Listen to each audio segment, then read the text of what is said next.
So hello everyone, thank you for joining us today in this Polariton Chemistry webinar. I am Juan Bernardo Perez. I am a grad student at UCSD. I'm working at Yun Shaw's research group. And I'm honored to be the host today for our panelist today is Professor Roel Tempelaar from Northwestern University. But before we begin with this webinar, let me just give you some information about the mechanics of the webinar. So first, this is the calendar. Today we have Professor Roel Tempelaar, and next week we will have Professor Matthew Sheldon from University of Texas A&M. We will give the information about this next webinar soon. And to be updated on the calendar and some other things that are happening in the Polariton Chemistry community, we encourage you to join our Facebook group, Polariton Chemistry Online Community. You're also allowed to post anything you think is relevant for the community, for example, postdoc positions that are open or your latest paper or whatever you feel like is relevant. If you missed some of the webinars because, for example, you're teaching or you're in a different time zone, then you're also free to join our YouTube channel, Polariton Chemistry Webinars, when we have been uploading every single webinar since the webinar series started. And about the mechanics of this webinar, if you have any questions during the webinar, I'll allow you to ask a question directly. If you raise your hand, then I'll enable your microphone and then you can talk. And if you don't want to interrupt the speaker, then you can also write your question in the Q&A chat, and then I'll let the speaker know once the speaker can answer the question. And now that the mechanics are clear, let me introduce you Professor Roel Tempelaar. Professor Roel he did his PhD. He got his PhD in 2015 from the University of Groningen, where he was advised by Professor Jasper Noster and Thomas Jensen. His PhD focused on the interpretation of ultrafast nonlinear spectroscopy applied to photosynthetic complexes. During his graduate years, he was awarded the Higgins Fellowship to conduct research at Temple University with Professor Frank Spano.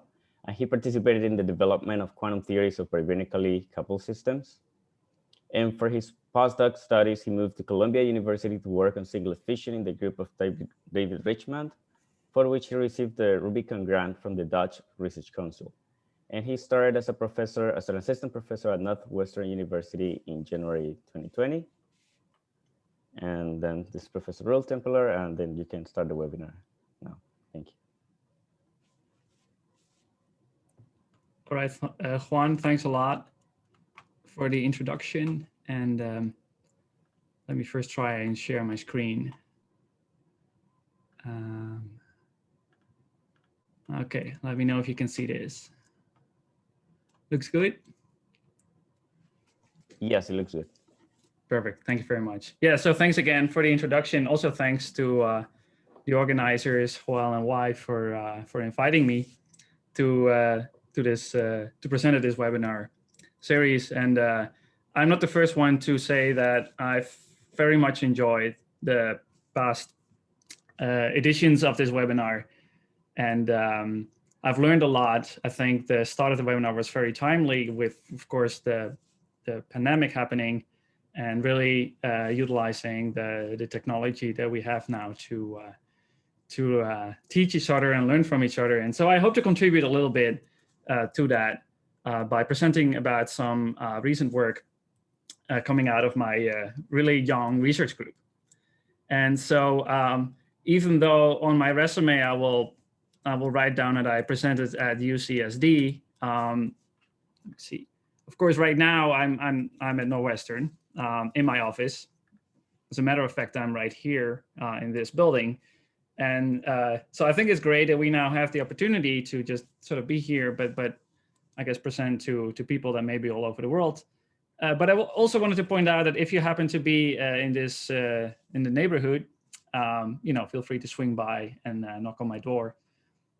But let me first, of course, finish the seminar before you do so. So the group is quite young. We started about a year ago, January 2020, just before the world seemed to fall apart. And so that was definitely interesting to start a group under these circumstances, but I've been really lucky thus far with how things were going. This is the group right now. So we have 6 people total. This is a group picture. This is, of course, a typical group picture you see coming out of any group with like a nice Zoom interface. This was the Christmas cocktail party that we threw. But just real quick, this is Anna Bondarenko. This is Justin Provaza. Both of them are postdocs. Alex Krotz and Connor Terry Weatherly are graduate students that just started a couple of months ago in my lab. And last but not least, this is Andrew Salih, who was brave enough to join my lab as the first graduate student. And the results I'll be talking about today are predominantly coming out of his hands. So he is the one that deserves credits for anything that I show you, for better or worse. So good. I'll be talking about semiconducting monolayers and the prospect of valley-polaritonics. And I'll be specifically talking about transition metal dichalcogenides. And I appreciate that this is a topic that has already been discussed a number of times previously during this webinar, but I wanted to still give a little bit of a general introduction in these materials, starting off actually with atomic monolayers in general. Of course, the most famous example of that is graphene, forming these beautiful honeycomb structures out of carbon atoms. And so when you look at the unit cell of graphene, of the crystal structure, and when you look at the unit vectors connecting the different unit cells, then you can actually see and appreciate that there are 2 atoms per unit cell that are not connected through a lattice transformation. So there are 2 inequivalent sites per unit cell. And what it means is that in the Brillouin zone, which of course is also hexagonal, you'd have 2 inequivalent K points. One is denoted K, and the other is typically denoted K prime. So graphene, of course, is the most famous first synthesized example of atomic monolayers, but through 30 years, we've now seen a plethora of different monolayers borrowing from different elements from the periodic table. And so I'll be specifically talking about transition metal dichalcogenides, which form the same honeycomb lattices, except that instead of carbon atoms, these lattices are formed out of transition metals, which are the teal balls right here, and then 2 chalcogen atoms that are sticking in and out of the plane. So in this case, you'd have essentially not only 2 inequivalent sites per unit cell, but also inequivalent elements occupying these sites. Now, whereas graphene is a semi-metal, these transition metal dichalcogenides are semiconductors, and more importantly, they are direct gap semiconductors. And this is actually something interesting. If you go from the bulk transition metal dichalcogenide to the monolayer limit, you see the opening of a direct gap, such as illustrated over here. And this is great because that means that they are absorbing light quite strongly, and that's of course interesting for polaritonics and other optical applications. So when you look at these band gaps, they're located at the K and K prime points, and they're referred to as, or these regions are referred to as valleys for obvious reasons. They look somewhat like valleys like this. So when I talk about valleys, I talk about these regions surrounding the K and K prime points where the band gaps are located. A couple of other things that are interesting about these materials. One is that charges interact very strongly, much more so than in the bulk. And the reason for that is that the atomic monolayer allows for much more strong Coulomb interactions between the charges. And what this results into is strongly bound electron hole pairs, excitons, that are manifested as discrete, strongly absorbing transitions below the band gap that are well separated from the band gaps, which is illustrated over here. And so this is great because you'd have strongly absorbing excitons that are stable, typically at room temperature. So you can really use them for excitonic devices. What's also interesting is illustrated over here. These are so-called reflectance contrast derivative spectra taken from Alexei Chernikov's paper from 2014, showing a very bright feature right over here, which is associated with the primary excitonic state that absorbs light. You'd also see a somewhat weaker feature on the red of that, which is attributed to a trion. And because of the strong Coulomb interactions in these materials, you indeed find the formation of higher order excited state complexes. Could be trions, 2 electrons with 1 hole, or 2 holes with 1 electron, or even bi-excitons. So you can see that manifested right here. But then also interestingly, you see these satellite peaks over here, which have been attributed to Rydberg states, very similarly to the states you find in a hydrogen atom, essentially bound excited states of a positive and a negative charge below the band continuum. Now, if you zoom out, you see these sort of pronounced peaks in a coarser energy scale, as seen over here, which are referred to as A and B transitions. And the origin of these peaks that are separated by about 400 MeV or so is that when you look at the valleys, the band structures for the conduction and valence bands around the K and K prime points, you'd see there is very strong spin orbit coupling for the valence bands, which is depicted over here. And that gives rise to 2 non-degenerate transitions, which are the A and B transitions. So you see these different absorbing features in the spectra as a direct result of this. Now, interestingly, when you look at the ordering of the spin states, they are opposite between the K and the K prime valleys. And what that means is that you have an interlocking of the spin and valley degrees of freedom, which is referred to usually as the valley pseudospin. Now, to top this off, the band topology around the K and K prime points in these materials is such that you can specifically address either valley through circularly polarized pump pulses. So you can use right-handed or left-handed circularly polarized light to specifically address excitons in the K or K prime valley. From now on, I will refer to this as plus and minus polarized because it's somewhat easier to talk about. But of course, I'll be talking in that context about circular polarization. So in order to put it all together, what this really allows us is to specifically address excitons in a valley through circular polarization, but then combined with wavelength control of the light, we can also specifically excite excitons with either a spin up or a spin down configuration. So we can really go into the spin detail of the excitations. We can pump them with pulses, and then we can probe, hopefully read out the same quasi pseudospin information at later times. And of course, this has drawn a lot of interest from the quantum information community because maybe you can use these then as stable qubits. Now, about the stability, when you think about these K and K prime points, you think about the spin ordering of the conduction and valence bands, which is schematically depicted over here. Then the idea is that you excite an exciton in, let's say, the K valley with a spin-up configuration. And then hopefully this remains a stable pseudo spin or valley state. And you should really be thinking about the possibility of this exciton hopping to the other valley. That's what this is about. And in order for that to happen, there are 2 pathways possible. One is a spin conserving pathway, which is unlikely to happen because you would have to absorb somehow an energy of 400 MeV for this to happen. And of course, the other possibility is that you'd have a spin flip. This is a resonant process. You don't need energy to be emitted or absorbed in this case, but you need a spin flip. And so in idealized conditions, this spin flip is a rare event as well. And so the idea really is that maybe we can push this to the extent that we can really use this for quantum information purposes as qubits, essentially. However, reality is not as perfect as theory, or at least this sort of idea.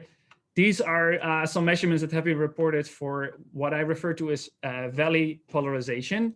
Essentially, what it means is these experiments use a plus pulse to pump into a specific valley, let's say this red exciton state over here, and then it reads out both plus and minus polarized light and essentially assesses whether the exciton is still in the K valley or whether it has migrated to the K prime valley. And as you can see, these are results. I would encourage you to focus on the blue results here, which have to be offset against the right axis. You can see that at 4 Kelvin, that's the upper panel here, the degree of valley polarization ranges from 50 to 60%. And then we go to higher temperatures, this drops to about 15 to 20%. And this is all for MOS2, which is one of the prototypical transition metal dichalcogenides. So there is some degree of scattering between the valleys that impacts this valley polarization and makes that in an actual lab setting, this readout is far from the 100% maximum valley polarization that you can achieve. And the mechanisms for scattering between the valleys are actually still openly debated in the literature. I just wanted to point out one mechanism that seems to be appreciated as maybe the most likely, and that's the so-called Maillard-Silva-Sham mechanism, or MSS, according to which exchange interactions between the electron and hole within the valley give rise to a pseudomagnetic field. And once the exciton center of mass scatters into higher momentum states, it starts to precess around this field. And that will give rise to a spin flip event that will enable the exciton to transition to the other valley. So that is then causing this drop in valley polarization. By the way, one thing I didn't mention, but is sort of important, is that you can see this is a time-resolved result, and the polarization decays with time. And so, of course, the likelihood for this to happen increases with time. Now, this sort of scattering into high momentum states will then be caused by disorder. And you could be thinking about the typical sorts of disorders you find in these materials. Could be defects, could be electron-phonon coupling. And I wanted to take this opportunity to highlight some really early results by Alex Krotz, who started quite recently, who's looking in dynamic modeling of electron-phonon scattering in band-like materials. This is only on one dimension. As a function of temperature, shown are results over here, and you can really see the expected trend that at low temperature, the scattering happens much slower than at high temperature. And so this is sort of the qualitative trend that you see reflected in these measurements that give some credential to the role of disorder as being the facilitator of valley depolarization. Of course, this is a polariton seminar, so I'll be talking about TMDs and their strong coupling. And I wanted to highlight this particular study by Finot Menon, although appreciating that there have been other works as well, the Tartakovsky group at Sheffield, for example, essentially exploring the same idea. So taking a monolayer of MOS2 or any other transition metal dichalcogenide and embed it in an optical cavity, in this case, a distributed Bragg reflector. And so upon this implementation, what Finot was observing was that normally you would see a single A transition. He would see the emergence of two peaks, which of course is indicative of polariton formation, Rabi splitting into two polariton branches, an upper one and a lower one. And through angle resolved measurements, he was able to extract a polariton splitting of about 50 MeV. Now, since this measurement, this number has gone up a little bit. So this is a reassuring trend showing that indeed we can use atomic monolayers as quantum emitters in such sort of optical cavities. So this idea has gotten traction, and soon enough people started asking, okay, what happens to valley polarization under strong coupling? And 2017 appeared to be a good year for this question, because no less than 4 reports, experimental reports, have been come out in that year addressing this. I wanted to specifically highlight, sort of cherry pick, one report by my colleague Nate Stern here at Northwestern, especially because that report really beautifully showed the temperature-dependent polarization. So this is the valley polarization P for a bare MOS2 monolayer, that's the green curve here, and one that was strongly coupled, where we're looking at the lower and upper polariton branches. And so interestingly, at a high temperature, you see a dramatic increase of the valley polarization upon strong coupling. And there are different interpretations as to why this is the case. But again, I wanted to tie this to the MSS mechanism because it seems to sort of make sense, all things considered. And the idea then is that when you think about a scattering of a center of mass exciton into high momentum states, a requisite for this mechanism, and when you then consider the electron-photon interaction Hamiltonian, such as depicted over here, you'd see a couple of terms here. So first of all, I have to apologize. This is a little bit of a sloppy notation, but it does the job, hopefully. We have a vector potential here. We have a momentum matrix element between the conduction valence bands. And then we have a bunch of ladder operators. We annihilate a photon, and we essentially promote an electron from the valence band to the conduction band, essentially creating an exciton out of a photon. But now, interestingly, when you look at the summation over the Brillouin zone, you would see that, and this is sort of typically what one would do, that the electrons and holes created out of the photon have the same momentum, meaning that the center of mass of the exciton is 0. And the reason for that is that the momentum of the photon is typically negligible compared to that of a quasi-particle in such a material. In other words, that the light cone is centered very narrowly around this 0 point here.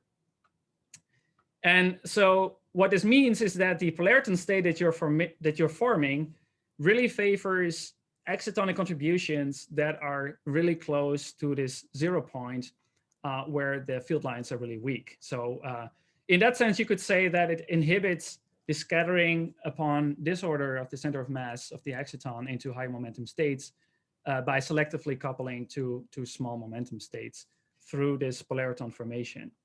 So that sort of makes sense when you think about this, when you look at this at high temperatures. Now, the interesting thing, though, is that when you look at low temperatures, you see that a bare MOS2 monolayer has a higher degree of valley polarization than that in a cavity. And so that is a result that thus far hasn't really been explained convincingly, and something that really stands out as an open question of what's going on here. So in continuing, I wanted to put together a number of questions that we were seeking to address with this study that we did. And the first question is pretty general. What is the valley composition of a polariton that emerges in a TMD material? Second question, would polariton formation open up new valleytronic possibilities? And the last question is something that I pointed out in the last slide, and that is, why does polariton formation decrease the valley polarization at low temperature? So we are a theory group, so our tools in addressing these questions are theory and numerical simulations. So I'll be mainly talking about that for the rest of this talk. But I wanted to first point out a few other groups that have done interesting theoretical studies on such monolayers. On one hand, there is the group by Francisco Guinea. And on the other hand, there is this example from Angel Rubio's group. Of course, 2 weeks ago, Angel was talking about these very interesting results where they were looking specifically at strong couplings and the emergence of interesting optical features associated with dark states.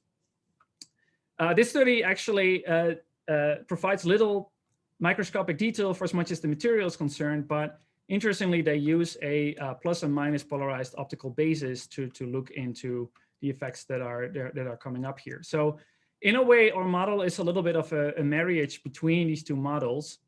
And so to explain what we did, let me start with just a purely electronic Hamiltonian. This is just for the material itself. This is actually the Hamiltonian form of something that's better known as the Bethe-Salpeter equation, where we have a diagonal contribution simply describing the electron and hole energies based on the band structure. And then there is an interaction element accounting for scattering between the electron and the hole. And that of course, gives rise to the boundness of the exciton coming out of this. And so for as much as the material is concerned, what we do is we solve this eigenvalue equation for this Hamiltonian, and that will give us the excitonic eigenstates. In doing so, we take a number of simplifications to make our life somewhat easier. So we use a Keldysh potential for the interaction. kernel. And for as much as the band structure is concerned, we used a parametrized two-band model, which comes with a number of advantages, but of course is an approximation of the true band structure of these materials. And in this sense, we're building upon previous work by Dave Reichman and Tim Birkelbach, where they showed that such a parametrized model gives semi-quantitative accuracy for the optical properties. So this is just for linear absorption spectroscopy. I actually followed up with Tim at some point with a study in which we showed the accuracy for describing the exciton trion coherent features manifested in 2D spectroscopy. So you can see the sort of agreement coming out of that when compared one-to-one with experiment. And actually what was on the previous slide, it's sort of important to point out, even though you can call this a two-band model, we of course include 2 spin states per band. So in that sense, this is a 4-spin band model, if you will. So what we can do is we can solve for the eigenvalue equation that gives us a wave function, and we can characterize that wave function in Brillouin zone through this expression right here. And essentially, this gives you the wave function coefficients. This is the 0 here is the Fermi C, and this is of course the momentum element. And what we can then do is plot these wave function through these profiles defined over here throughout the Brillouin zone. And these are results coming out of the calculations plotted here in the Brillouin zone for a bare TMD material. I believe this is MOS2. And you can nicely see that these are the expected hydrogenic Rydberg states coming out of a TMD material. We have the 1s, a 2p, and a 2s state. And all these states are localized in the K valley. And I can also show other states that are the equivalent of these, but they're located in the K prime valley. So this is to illustrate that indeed the valley pseudospin is a conserved quantity, at least within our simplified theoretical model for these materials. Now, of course, that is in part because we didn't include any disorder in our modeling. So any scattering into high momentum states does not happen here. That's the reason why we get, let's say, 100% valley polarization out of this.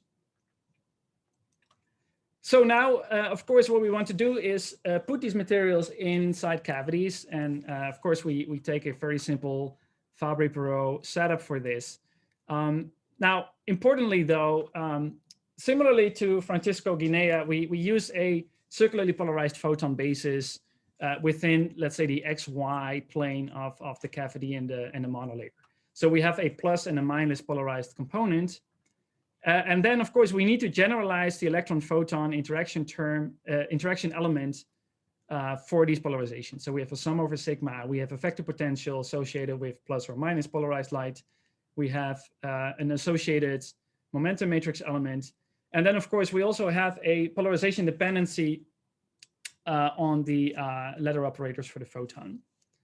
And so putting that all together, we, of course, have the electronic Hamiltonian, the interaction Hamiltonian. Lastly, we have the differently polarized photonic contributions, where the energy omega, capital omega, is, of course, related to the separation between the two mirrors. And so now this is the Hamiltonian that we can solve for, and we can do the same things as we've done previously.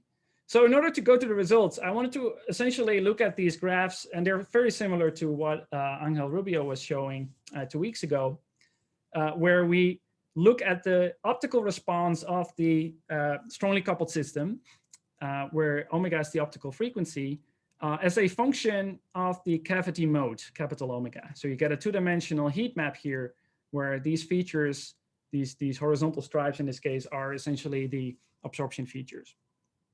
And this is a result without any coupling to cavities. So this is for the vector potentials being equal to 0.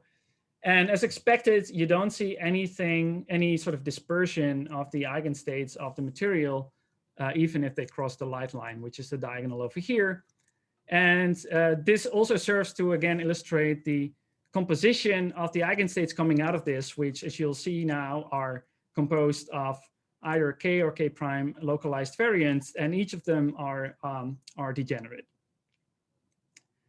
But now we can look at the case where the coupling is turned on. So we take A plus equal to B A minus, and at some finite value. Actually, we've taken the value here so that the Rabi splitting reproduces the measurements by phenomenon in his experiments. So these are typical strong coupling values that you find for implementations. Now, as expected, you see these avoided crossings happening. You see polariton splitting at the points where the bright features would be crossing the light line. And of course, there are also a number of dark features, such as these two p states, and they're essentially undispersed. They don't interact with the photon, at least not within the model that we've taken. Now, however, we can look at the composition of these states, and so I was very surprised to see this result coming out of the calculation. So what's going on here is that we look at these states and we see that they are delocalized over both valleys. In other words, whereas previously they were really localized in either the K or the K prime valley, now they seem to be delocalized over both valleys. And in that sense, the states coming out of this have lost any valley polarization for as much as the eigenstates are concerned. Sorry, Professor, I think we have a question. Sure. Hi, Roel. Sorry, I'm a bit confused about your plots. Why is it not omega over K? Like, why omega over Rabi splitting, and what is omega actually? Is it omega is Rabi splitting, or what is it? Oh, so you mean capital omega? Yeah. Right. Yeah. So that's the yeah, good point. So that's the energy of the photon of the mode in the cavity. Wait, should I think about this as omega over K with respect to K, or not really? So this is, if you essentially take your perfect Fabry-Perot cavity and describe it in terms of Fock states, this is the quantum that appears in that Hamiltonian. Wait, but again, can I relate this as to omega with respect to angle of incidence, or? Right. Okay. Wait. So then, two questions. Then. Oh wait. No. That's not true. No. So this is simply these are the quanta of the photons, the standing waves in the cavity, the modes. So maybe if I go back to if I go back to the previous slide. So we simply describe the modes in the cavity by means of this these Fock states, where this is the number operator. There should be a plus a half here. I apologize. That's something that I didn't bother to write down here.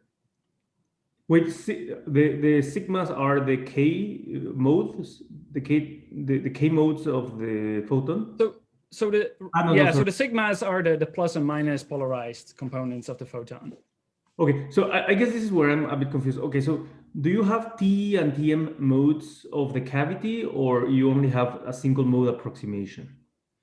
So it's a single mode approximation, but I would argue this is a two mode approximation because we now look in the two-dimensional plane. So we look at transfer modes within the cavity, and one way of looking at it is that it's oscillating in the X and Y plane of the cavity, like this and like that.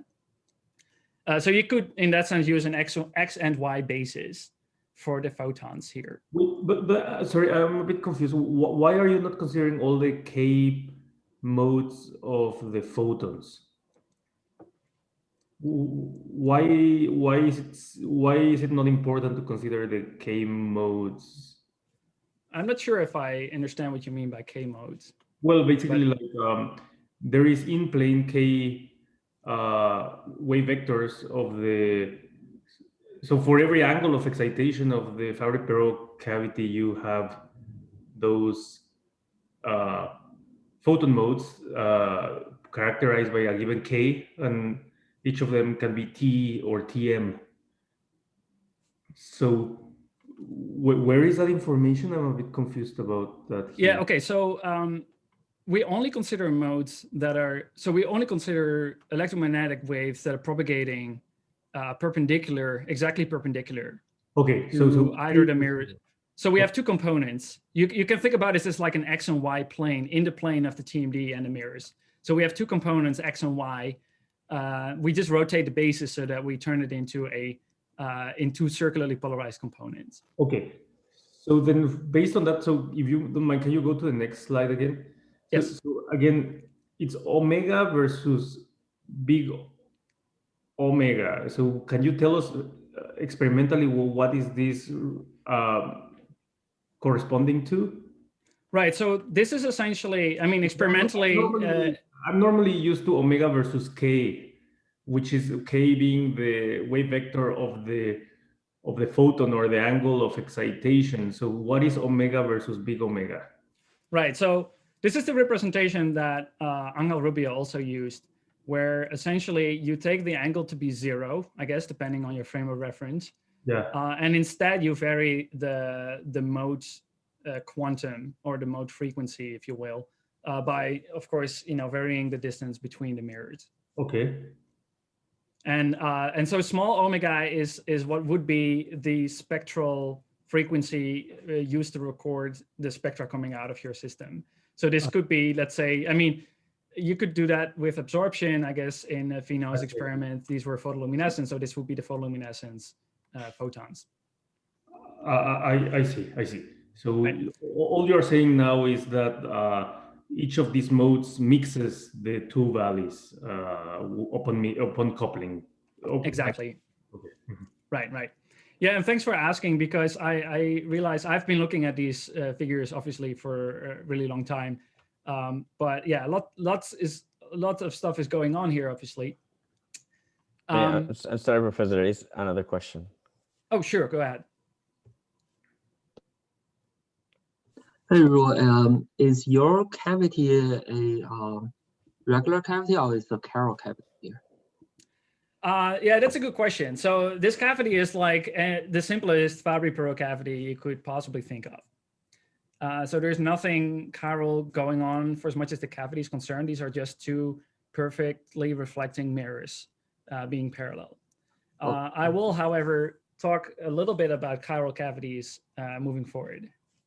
Okay, so basically you just decompose a linear mode into two linear combination of two circular polarized modes. Right, and it's important to stress that I've just taken the plus and minus basis for convenience here for analysis, and I'll moving forward it will be easy to see why that would be making sense. But I think it's important to stress that the results are obviously not depending on this basis. You would get exactly the same results coming out for an XY polarized basis. But I look forward to your when you talk about the Chiral cavity. But I guess it might depend on the nature of the cavity. If it's Chiral, it might change your result, right? If the cavity itself is Chiral. Right. Yeah. Okay.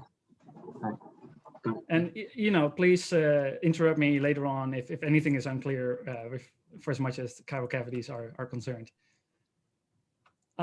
So yeah, maybe with that. Yeah, okay, so these results, at least to me, were surprising. And quite frankly speaking, when I first saw them, I thought something maybe was up with Andrew's code.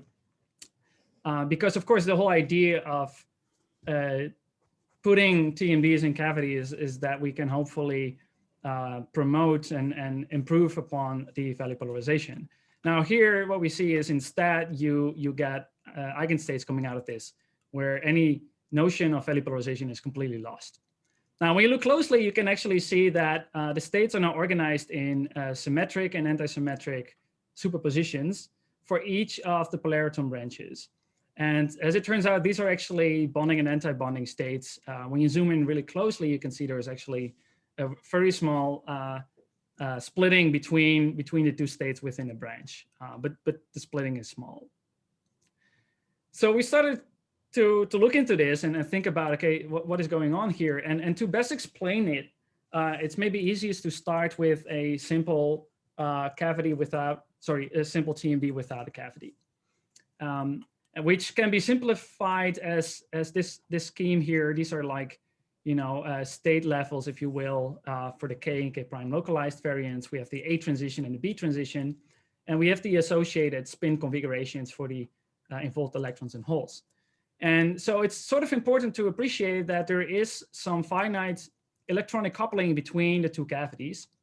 But within, let's say, the spin conserving term, these couplings will extend from the low energy A transition in K to the high energy B transition in K prime, and vice versa for, for the blue results over here. And so there will be some, interaction and maybe mixing between the valleys.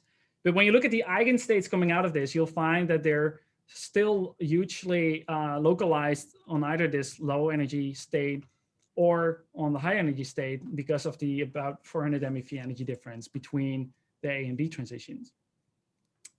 Now, when you look at the equivalent for a TMD in a cavity, what instead you'll find is that, again, you have all these couplings going on. But now, in addition to that, you'll have a coupling to the modes in the cavity. And let's assume that the mode is coupled in, or tuned in resonance with the A transition, so that this is the transition that will predominantly show a Rabi splitting. So you'll have Rabi splitting in both the A transitions in the K and K prime valley because of the plus and minus polarized photons. But there is also something else going on, and that is that you'll now introduce an optical coupling between the A and B transitions within the same valley. And a way of thinking about this is that an A transition emits a plus polarized photon that is then absorbed by the B transition. So this is, you could think about this maybe in terms of a super exchange mechanism where the photon is the virtual intermediate state, effectively opening up a coupling between the A and B transition within K and also within K prime. And as a result of all of this, what you end up with is a system that is coupled throughout. And so combined with the fact that these transitions are in resonance, you would then find in a reasonably straightforward way, bonding and anti-bonding combinations of the excitations in the K prime valley.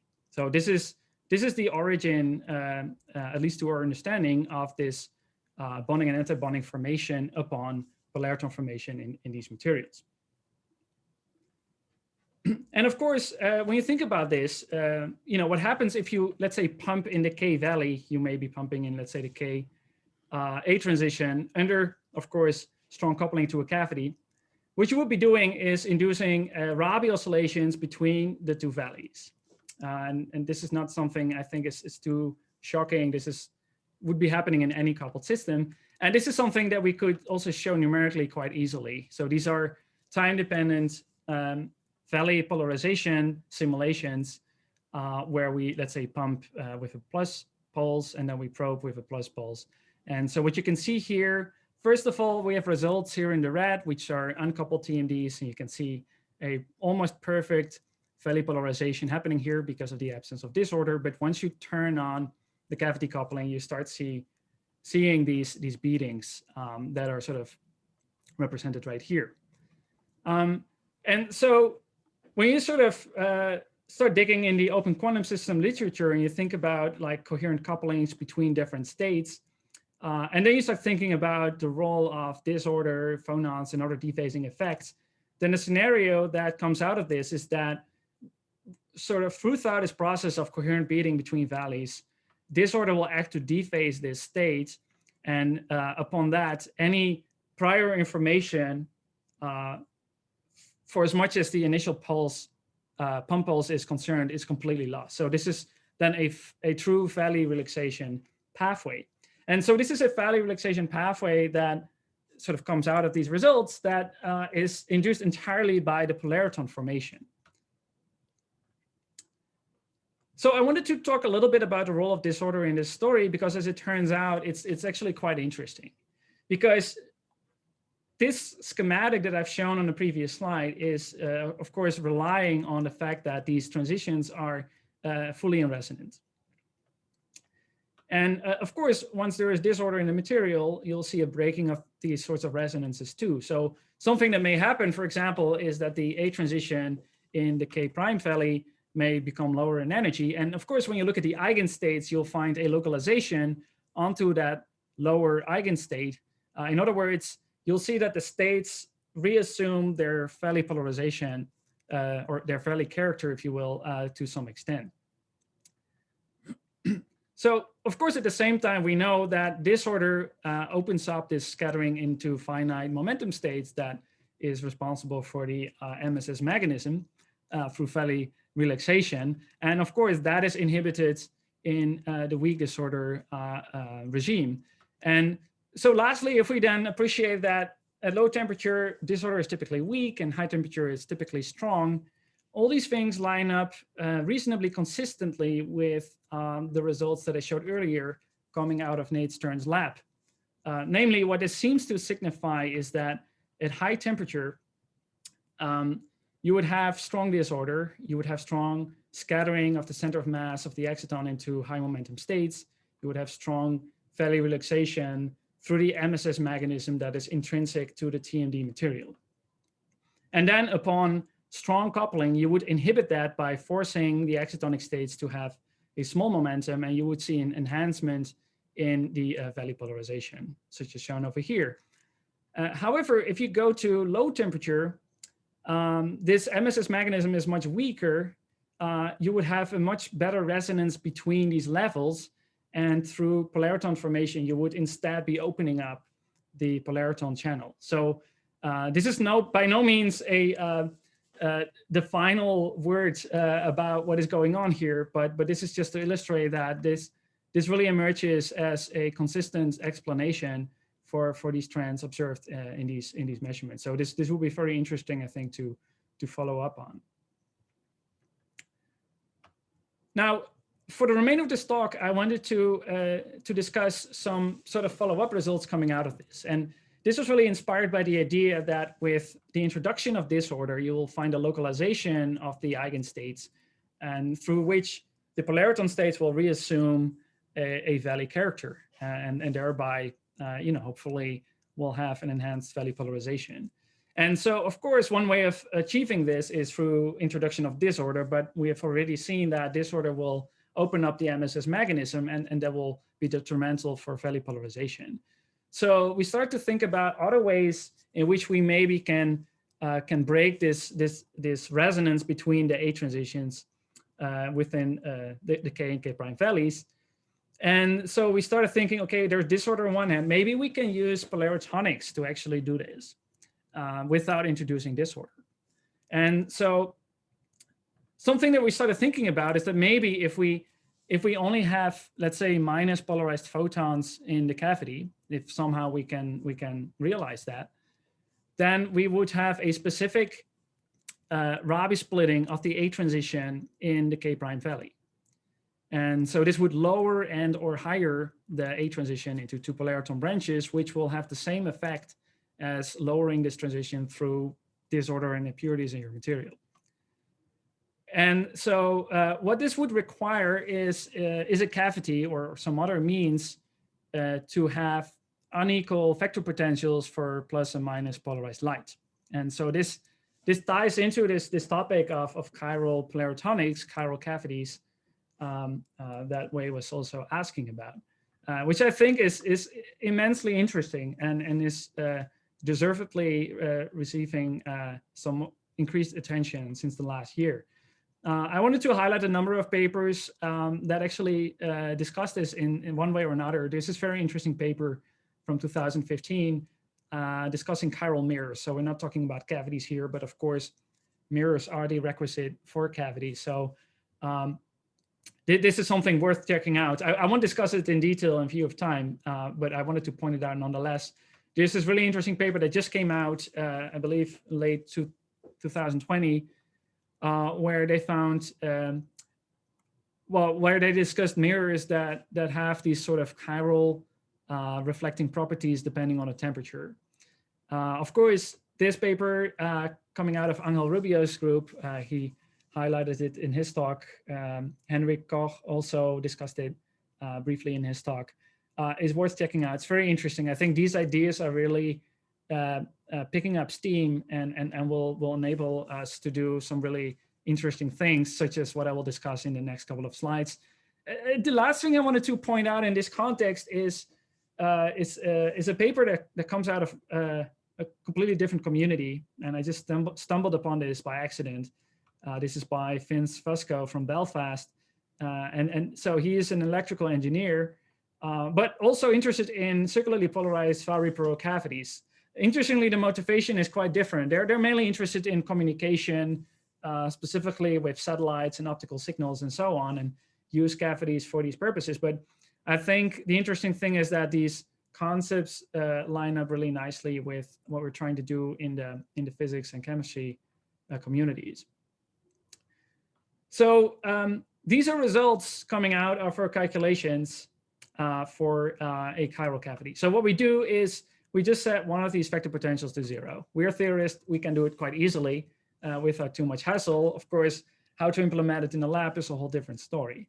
And so what we find, first of all, for as much as the dispersion relations are concerned, is a Rabi split pair, but now it's accompanied by a optical feature that is not split at all. It just crosses the light line, essentially.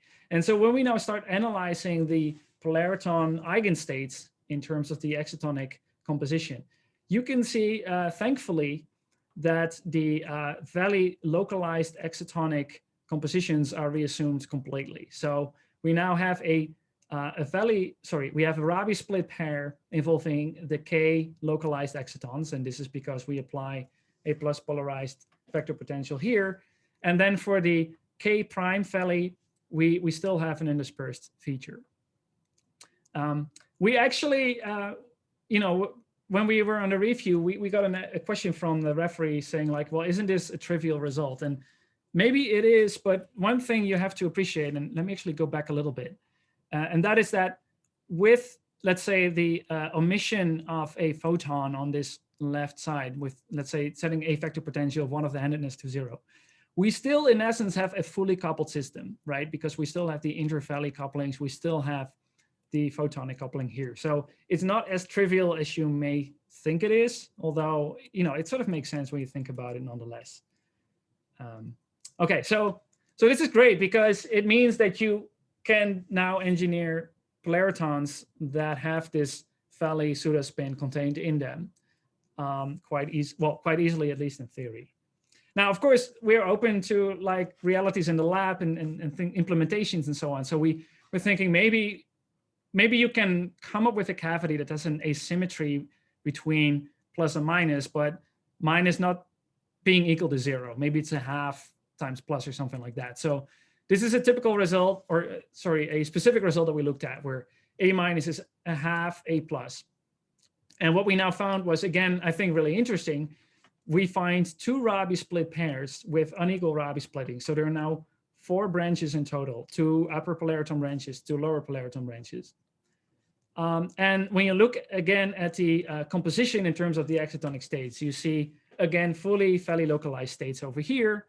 And of course, the weakly split ones are now the K prime excitons, and the strongly split ones are the K localized ones. So we then started to look again at the valley polarization as a function of time. And these results are essentially the same as what I showed earlier, but just to emphasize now that this blue dash over here is the result coming out of the fully chiral cavity results shown over here, right here. And you can see that it's fully valley polarized throughout. Whereas when you look at the non-chiral cavity equivalent, it's sort of bouncing around happily between the 2 valleys. So this is to show that this seems really a viable route to have a conserved valley polarization. Of course, again, this is in the absence of any disorder, so this is not the final word about this matter, but this is, I think, encouraging. Cavities are one thing. Of course, there are different ways in which you can implement a strong coupling and also chiral strong coupling. And I was actually thrilled to see this paper appear a number of days after we submitted our article, where they looked into a chiral nanoparticle put really close to a TMD monolayer. I believe this is MOS2 as well. I'm not entirely sure. Oh no, it's WS2. Sorry, Professor, before you go on with this slide, do we have a question? Sure. Thanks. I just like to ask a result about the previous slide in the context of what you showed before. So again, in this case, compared to the case with a chiral cavity, It's just that here you break the degeneracy, right? So that you don't get mixing. Is that kind of the main essence? Right. So it's still a fully coupled system. However, many of the couplings are weak. And so by breaking that degeneracy between the A transitions, you create, let's say, in terms of theory, you create an eigenstate that is 99.9% localized in a single valley. Okay, thank you. And it will stay in that state like throughout, right? Thanks.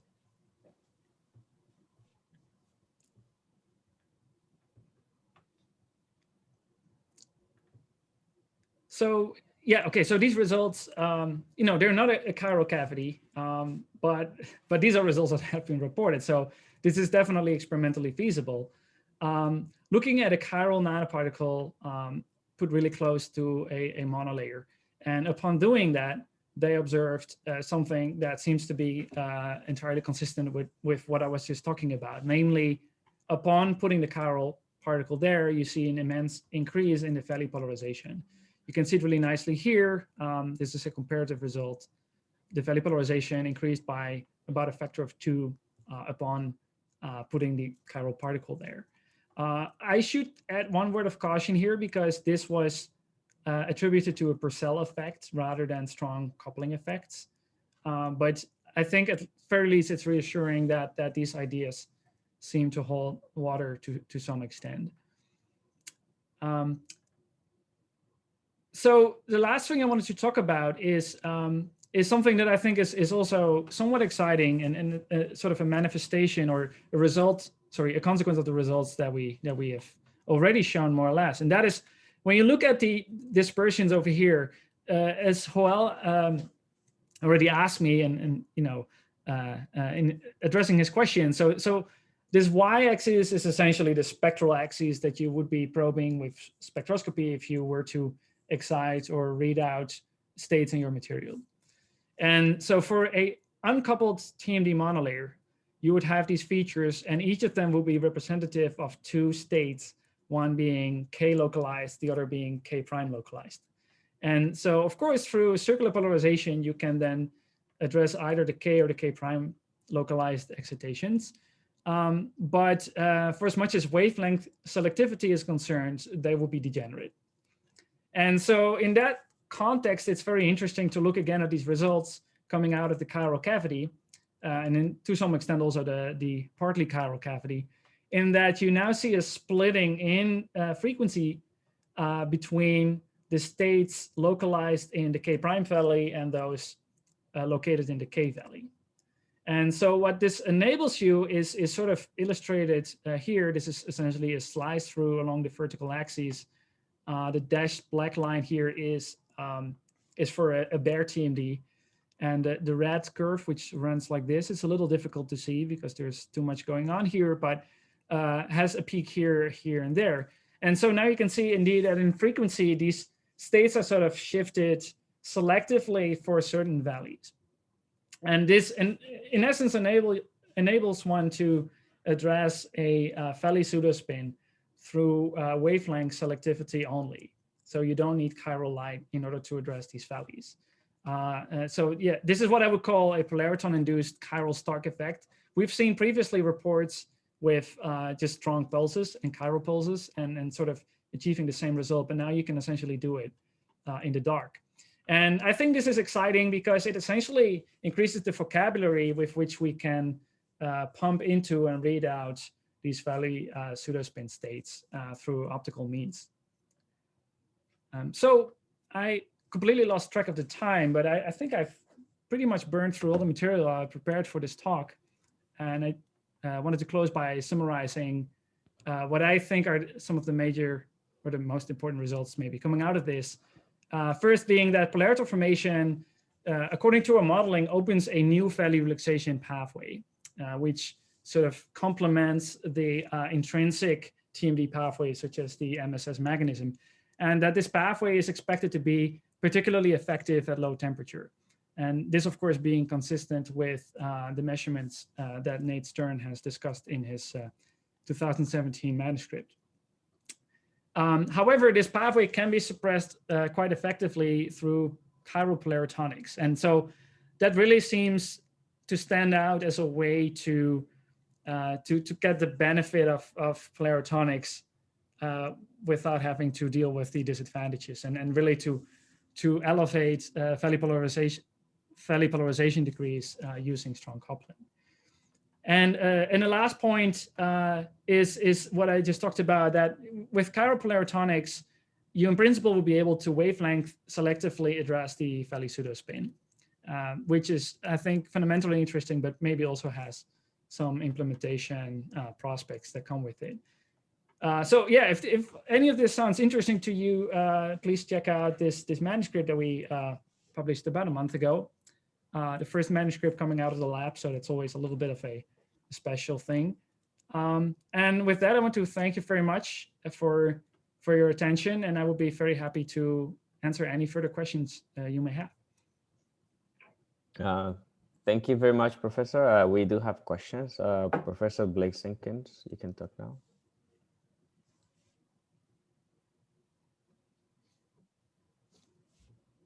Yeah, Professor, we can hear you.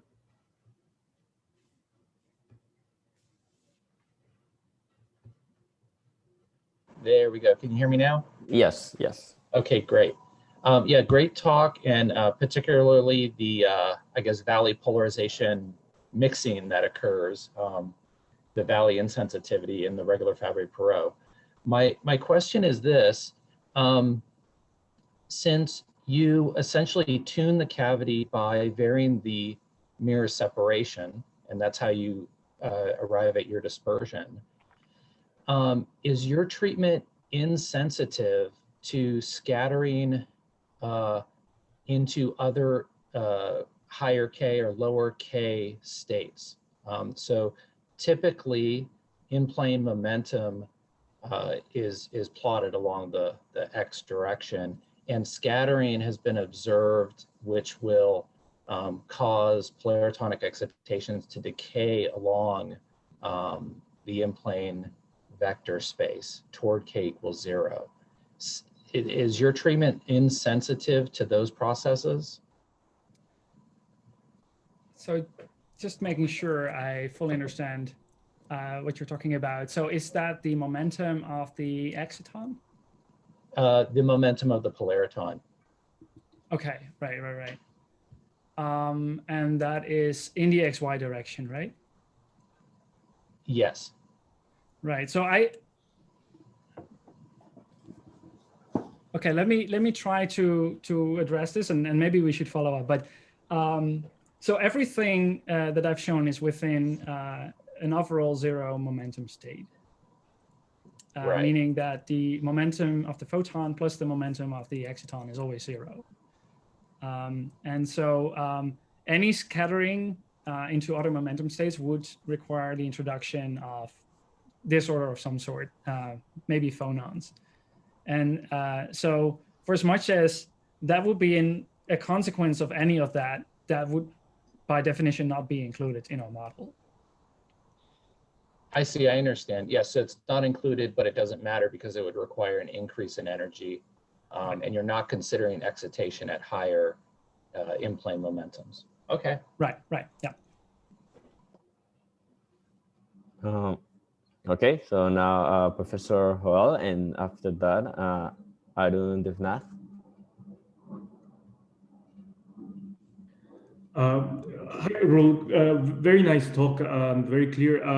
I just want to ask you just a quick question. Can you describe a little bit more the properties of these chiral cavities? Because naively, I used to think that you need very strong magnet-optical effects in these cavities for them to be chiral. But it seems to me that you have figured a way to bypass the complexity. Okay, my answer will disappoint, I guess, because what we essentially did is we just assumed that we were somehow able to have a cavity that only has plus polarized components. So we did not at all address any of the, let's say, material properties or let's say mirror properties you would need to arrive at that point. And so in that sense, what we did is somewhat closely related to a simple James-Cummings model where you simply have, let's say, Fock states describing the modes in your cavity. And of course, the difference being that we now use two Fock states to describe both optical components. And so in that case, you can essentially disregard the states of one of these components, or alternatively, you can just set the vector potential to 0 for these components. And so for as much as the implementation is concerned, how to get to that point where that is satisfied, that's a can of worms. And so I have some ideas about it. But for as much as this study in particular, we essentially assume that, okay, let's just consider the case where we can hypothetically solve that. Of course, with the idea that we will get there eventually anyway. But for example, like in the review of Angel Rubio, is there any path towards the formation of these chiral cavities? Or because I think in the figure that you showed, in principle, those things exist. Yes, no, totally. So one example shown in his paper is the circular cavity configuration. Let me actually try and go back a little bit. Oh, there it is. Yeah, so this will be an implementation that will be entirely suitable for what is needed in order to come up with, let's say, a right-handed or left-handed cavity, so to speak. Of course, this is not, it's called a ring cavity, so it's a cavity. And that will do the job. So if in the sort of limit where you would have exclusively, let's say, a right-handed or a left-handed mode, everything that I've shown will come out like that. But in this case, in the case number D, do you need magnetic fields to implement that, to suppress one of the circular polarizations, or not really? I think it would be that could be one way of doing it. As illustrated over here, you need somehow to filter out one of these modes. So you need some sort of circular polarized filter to do that. And I have to admit that I have limited knowledge about what these filters exactly entail. Okay, thank you. Now, Professor Arun, the math. Hi, can you hear me? Yes. Yes. Yeah, I have a question about the slide 25, maybe, where you refer to the super exchange kind of interaction mediated via the cavity. Right. Now, a super exchange would require two P dot A interactions. And I was curious, was that included in your Hamiltonian from which you got these branches? Yeah. Or right. Maybe I couldn't get my head around these things. So yeah, I didn't show any equations here. And actually, sure. Right. And of course, like when you really look into, so any of these results obviously are coming out of exact calculation. Well, not exact, but there's no super exchange restriction on any of the results shown over here. So in that sense, it's more of an argument in order to conceptually understand what's going on. However, I can definitely encourage you to look up our manuscript, because in the supplemental material, we present different flavors of perturbation theory, where we actually demonstrate this effect analytically, and there we do include. Sure, I mean, it would, say, in the higher order, it would appear. My question was that, but it would require, let's say, two matrix elements from the matter side as well, right? Yeah. And that's where my curiosity came, because the linear response is basically, I mean, you can change the intensity of the coupling, but it's encapsulates one matter matrix elements. And that's why my question was, yeah, so no, you're right in that it includes twice A dot P. And so in that sense, it's a second order effect in the light matter interaction for as much as the cavity is concerned, right? But it's included, that means, right? That's why you get the effect, right? Yeah, so in the Hamiltonian, it's included for sure. Okay. Because essentially, when you look at the Hamiltonian, I don't know how far away it was in terms of the slides. 3 slides probably, yeah. I could try and go back a little. This probably one, over here. Yeah, right. So this is a term that couples the exciton to a photon, right? And so within the combined exciton photonic basis for the entire Hamiltonian, you would always have the sequence of couplings where you couple from the exciton to the photon to the exciton. Yes. Can I ask a question here? So this P that you wrote in the coupling Hamiltonian, this is sigma resolved, right? Yeah. And right. This, I had the question that how does it couple to different sigmas? Right, so you can start, well, first of all, you can start with an XY basis if that's more familiar. And then you can expand the inner product of the vector potential as a vector times the momentum as a vector.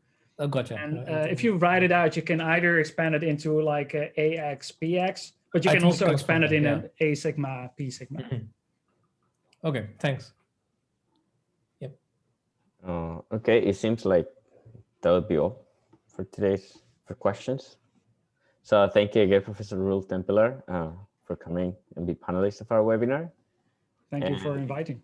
And if you allow me to share my screen, I'll share the information about the next webinar. So next week, we will have Professor Matthew Sheldon from University of Texas A&M. And we will announce the detail about the abstract and the title of the webinar as soon as we can. So thank you again very much, Professor Roel Tempelaar, and thank you everyone who showed up for the webinar. I hope to see you next week.